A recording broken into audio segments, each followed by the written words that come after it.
جی السلام علیکم ورحمۃ اللہ، میں غلام مرتضیٰ ظفر کینیڈا سے ظفر نامہ لے کر حاضر ہوں۔ تو ناظرین، آج پھر بات کرتے ہیں کہ جیسا کہ ہم نے پچھلے ایک دو ولاگز میں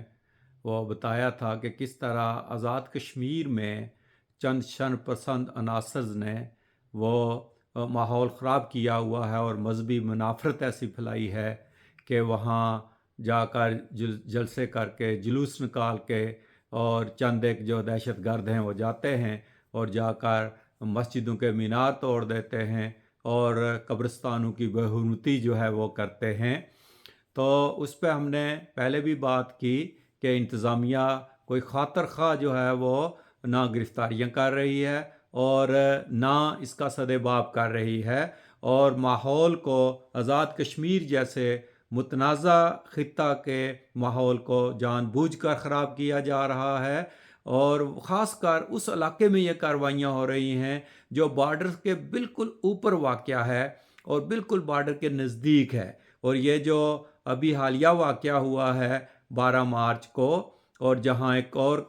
شہید جو فوجی تھا ان کی قبر کی بے حرمتی کی گئی ہے، وہ تو بارڈر کے بالکل اوپر واقع ہے، یعنی آپ کہہ لیں کہ وہ زیرو لائن کے اوپر ہے ان کی قبر جو تھی۔ وہ وہاں سے آپ پتھر پھینکیں تو وہ مقبوضہ کشمیر میں چلا جائے گا، یعنی بالکل بارڈر کے اوپر ان کا گھر ہے، اور وہ قبرستان جہاں وہ جو ہے شہید کی قبر کی بے حرمتی کی گئی ہے وہ بالکل بارڈر کے اوپر ہے۔ اور ان کے گھر کے بالکل پیچھے ہماری اپنی آرمی کی ایک پوسٹ ہے، بہت بڑی پوسٹ ہے اور بڑی اونچی جگہ پر وہ واقع ہے، یعنی کہ وہاں سے جو ہے نا وہ صرف تقریباً میرے خیال میں 200 گز کے فاصلے کے اوپر یا 300 گز کے فاصلے کے اوپر یہ گھر اور یہ قبرستان تھا جہاں پاکستان آرمی کی جو ہے نا وہ پوسٹ موجود ہے، اور دوسری طرف تقریباً 500 گز کے فاصلے کے اوپر وہ انڈین آرمی کی پوسٹ موجود ہے۔ تو آپ اندازہ کر لیں کہ یہ جو شرپسند ہیں انہوں نے کس طرح وہاں جا کر بارڈر کے اوپر، اس سے پہلے بھی اسی برموج کے علاقہ میں جو کوٹلی ضلع کوٹلی کے علاقہ گوئی کا ایک موضع ہے برموج، وہاں بھی چند بزرگوں کی قبروں کو کتبے توڑ کر جو ہے نا وہ یہ شرپسند ساتھ لے گئے تھے، جو کہ 7 اور 8 مارچ کا واقعہ ہے یہ۔ اس کے بعد کیا ہوا کہ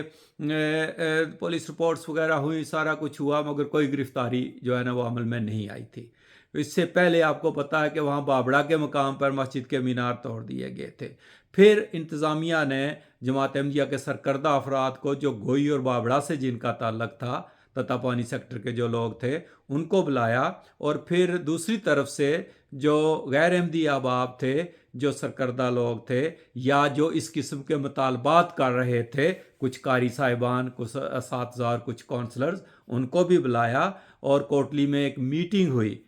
جس میں کہ ڈپٹی کمشنر صاحب کوٹلی کے حکم سے اسسٹنٹ کمشنر، ایس پی، ایس ایچ او، اور جو چوکی انچارج ہیں تتا پانی کے، گوئی کے، یہ سارے لوگ شامل ہوئے، اور کوئی 2-3 گھنٹے یہ میٹنگ رہی۔ اور اس میں جو بھی انتظامیہ کے لوگ تھے انہوں نے پھر ایک فیصلہ سنایا جس میں کہ جماعت احمدیہ کو بھی کچھ چیزوں کے بارے میں کہا گیا کہ آپ اپنے قبرستانوں کو کس طرح جو ہے نا وہاں بورڈ لگائیں اور ان کو محفوظ کریں، وہاں لکھیں کہ یہ احمدیہ قبرستان ہیں، اور اس کے علاوہ اپنے جو مسجدوں کے مینار ہیں ان کے بارے میں کچھ ہدایات دی انہوں نے، اور پھر محرابوں کے بارے میں جو ہے نا وہ انتظامیہ نے، اور پھر انتظامیہ نے وہاں اس معاہدے میں باقاعدہ یہ چیز انہوں نے کہی کہ احمدیوں کو اپنی عبادت کرنے کا حق ہے، اپنی مسجدوں میں جانے کا حق ہے، صرف یہ وہاں وہ لکھ کے لگا دیں گے کہ یہ احمدیہ بیت الذکر ہے۔ تو دل نہ چاہتے ہوئے بھی جماعت کے جو افراد تھے، سرکردہ لوگ تھے، انہوں نے انتظامیہ سے تعاون کیا، یقین دلایا کہ ہم قانون کو ہاتھ میں نہیں لیں گے، انتظامیہ ہمیں جو کہے گی وہ تو ہم کریں گے، مگر اس طرح جو ہے نا یہ دہشت گرد دندناتے پھریں اور جا کر مسجدوں کے مینار توڑیں اور قبروں کی بے حرمتی کریں، یہ برداشت نہیں ہوگا۔ تو بظاہر دونوں فریقوں نے اس کے اوپر جو ہے نا وہ اتفاق کیا کہ انتظامیہ نے یہ جو اصلاحی میٹنگ بلائی ہے تو اس سے ماحول ٹھنڈا ہوگا، تو ہم ٹھیک ہے، ہم بھی پابندی کریں گے، یہ بھی پابندی کریں۔ مگر ہوا کیا کہ اسی رات جس دن یہ معاہدہ ہوا، یہ بات ہوئی، اسی رات کو وہاں جا کر انہی لوگوں نے جو وہاں میٹنگ میں بھی تھے، انہی کے یہ سہولت کار ہیں ان کے جو جا کر یہ کارروائیاں کرتے ہیں، اور اسی رات کو وہاں سے چند شرپسند اٹھے اور جا کر ایک شہید جو نائک شفیع نام تھا جن کا، یہ سیاچین میں 1988 میں جو ہے نا وہ شہید ہوئے تھے اور جام شہادت نوش کیا تھا اس نوجوان نے، وہاں فوج میں تھے یہ اور ایک شہید تھے، وہاں جھنڈا بھی لگا ہوا تھا پاکستان کا اور وہاں لکھا بھی ہوا تھا کہ یہ شہید ہیں، اور ان کی قبر کو بھی جا کے توڑا، ان کے کتبے توڑے، بے حرمتی کی اس قبر کی، اور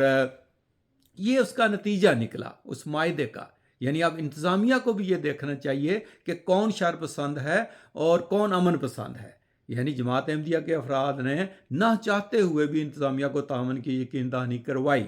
مگر اس کے بعد ہوا کیا کہ کوئی مزید کوئی بات نہیں ہوئی تھی، اسی رات جا کے انہوں نے ایکشن کر کے دکھا دیا انتظامیہ کو کہ یہ لو آپ کا معاہدہ اور یہ لو آپ کر لو جو کچھ کرنا ہے، مگر اس کے باوجود کوئی گرفتاری نہیں ہوئی۔ اس کے باوجود حالانکہ پوری دنیا کے جو چینلز ہیں، ایون کہ وائس آف امریکہ نے بھی اور بھی جتنے بھی بڑے بڑے چینلز ہیں، بڑے بڑے اخبار ہیں انگلش کے، ڈان، ٹرائبیون وغیرہ، انہوں نے سب اخباروں نے اس کو جو ہے نا وہ واقعہ کو وہ نشر کیا ہے، پوسٹ کیا ہے، اس کے اوپر بات کی ہے۔ تو یہ کتنی بدنامی ہے کہ بالکل بارڈر کے اوپر، بالکل یعنی ایک طرف 500 گز پہ انڈین آرمی کی پوسٹ ہے اور دوسری طرف 300 گز کے اوپر جو ہے نا وہ پاکستان آرمی کی پوسٹ ہے، اور درمیان میں یہ قبرستان ہے، چھوٹا سا ان کا آبائی قبرستان ہے، ان کی اپنی فیملی کا قبرستان ہے، اور وہاں جا کر انہوں نے یہ قبریں جو ہے نا وہ توڑی ہیں۔ اس سے پہلے بھی اسی فیملی کے یہ شفیع صاحب کے جو چچا تایا تھے، ان کے بزرگوں کی،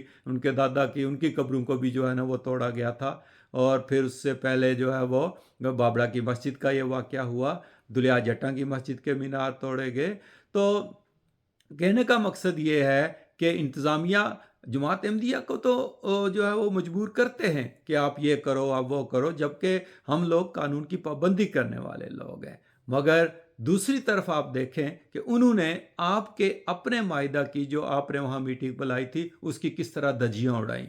تو یہ سوچنے کا مقام تو اس انتظامیہ کے لیے ہے کہ جنہوں نے یہ سارا کچھ کیا، مگر اس کے باوجود جو ہے وہ نہ وہاں آرمی بول رہی ہے کہ ایک شہید کی قبر کی کیوں بے حرمتی کی گئی ہے، وہ ملک کی خاطر لڑ رہا تھا سیاچین میں، وہاں اس شہید نے جام شہادت نوش کیا تھا، مگر گئے ہیں وہاں، ایجنسیوں والے بھی گئے ہیں، ISI والے بھی گئے ہیں۔ ویسے تو یہ جو ہے نا جو 9 مئی کا واقعہ ہو اور وہاں بے حرمتی ہو جائے کسی کی، تو یہ جا کر ایک ایک کو پکڑ کر نکال کر لا رہے ہیں اور ابھی تک ان کو نکالا نہیں ہے، مگر وہاں بارڈر کے اوپر جبکہ دوسری طرف سے لوگ دیکھ رہے ہیں کہ وہاں یہ جس کو آپ کہتے ہو کہ اسلامی ملک ہے اور آپ بڑے جو ہے نا پکے مسلمان ہو، وہاں آپ کیا کر رہے ہو اپنے شہیدوں کے ساتھ۔ اب دیکھیں کہ انڈین میڈیا پہلے بھی ان چیزوں کو اتنا اچھال رہا ہے کہ وہاں پاکستان میں کیا ہو رہا ہے اقلیتوں کے ساتھ اور کیا ہو رہا ہے جو ہے نا وہ مذہبی منافرت کس طریقے سے جو ہے نا وہ پھیلائی جا رہی ہے۔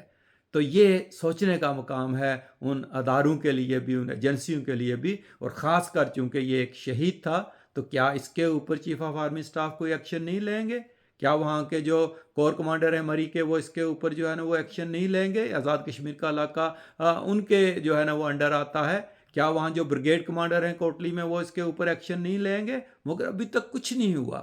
وہ ہم نے پچھلی دفعہ بھی بتایا تھا کہ جنہوں نے پہلے قبریں توڑی ہیں، وہ جو ماربل کے ٹکڑے ہیں وہ جو راستے میں گرتے رہے ہیں، وہ کسی گھر کی طرف نشاندہی کر رہے ہیں، وہاں برموج کے مقامی لوگ ہیں جو یہ کام کر رہے ہیں، کوئی باہر سے جا کر وہاں نہیں توڑ رہا ہے، یہ وہاں کے مقامی ہیں جو سہولت کار بنے ہوئے ہیں، اگر کوئی باہر سے آتا بھی ہے تو ان کے پاس ٹھہر کر جاتا ہے اور جا کر وہ قبریں توڑتا ہے اور اس طرح کی بے حرمتیاں وہ کرتا ہے۔ تو اگر کسی دن آگے سے کوئی ریٹیلیشن ہو گئی، کوئی بات ہو گئی، تو پھر اسی انتظامیہ نے اور انہی لوگوں نے زمین آسمان ایک کام کر دینا ہے کہ احمدیوں نے قادیانیوں نے جی ہمارا کوئی نقصان کر دیا ہے، یا ہمارا بندہ کوئی شہید ہو گیا ہے، یا کچھ ہو گیا ہے، یا جو بھی ہو گیا ہے، کیونکہ تنگ آمد بجنگ آمد۔ تو پھر کیوں انتظامیہ جو ہے نا وہ اس بات کا خیال نہیں کر رہی ہے کہ ان لوگوں کو لگام دے جو کہ آزاد کشمیر جیسے ایک متنازع علاقہ میں، بارڈر کے علاقہ میں اس قسم کا ماحول خراب کر رہے ہیں؟ اور باقی چیزوں پہ رمضان میں جو ہے نا وہ آپ کے یہی لوگ جو جا کر قبریں توڑ رہے ہیں، یہ مہنگائی ڈبل کر دیتے ہیں تو ان کو کوئی نہیں پوچھتا ہے، مگر ان کو جو ہے نا وہ مردوں کو بھی یہ جہاں جو ہے نا وہ آرام سے نہیں رہنے دیتے ہیں۔ تو اللہ کرے کہ اس قوم کو کوئی عقل آئے اور ہماری انتظامیہ کی بھی اس کے اوپر کوئی غور کرے۔